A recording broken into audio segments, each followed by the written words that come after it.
Sometime in the late 1580s, a young actor named William Shakespeare left his family and home in rural Stratford-upon-Avon to make his fortune here, 100 miles away in London. Over the next 20 years, he produced some of the finest poems and plays in the English language. So what happened here in London to transform the son of a glove maker into one of the world's greatest writers?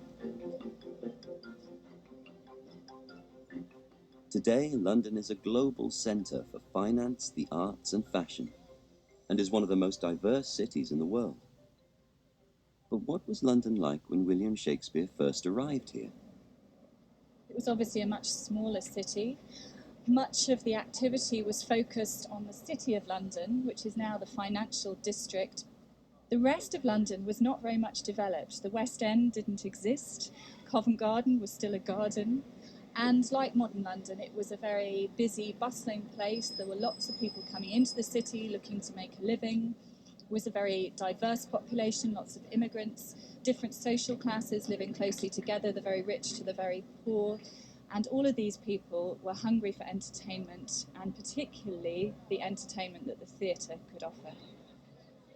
The buildings that Shakespeare would have known were destroyed in 1666 in the Great Fire of London. So sadly, we can't see the city as Shakespeare saw it. Do you think London was a source of inspiration for Shakespeare? Definitely. I'm absolutely sure it inspired Shakespeare. Although he tended to write about faraway places, Athens or Rome, the plays are full of the energy of London, a city that's a real melting pot of ideas, the centre of political power. And that world, I think, is the world of Shakespeare's plays.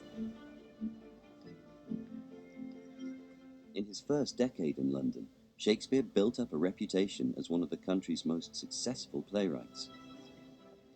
But at the end of 1598, Shakespeare's troupe of actors, the Chamberlain's Men, had a disagreement with a landowner of their theatre in North London. So, in the middle of the night, they took the theatre apart, brought the wood piece by piece down to the banks of the River Thames, floated every single piece of wood across the water and brought it here, to Southwark, an area of London where the land was cheaper, and rebuilt the theatre and called it the Globe. But today, much of Shakespeare's London has disappeared. Only the foundations of the original Globe Theatre remain.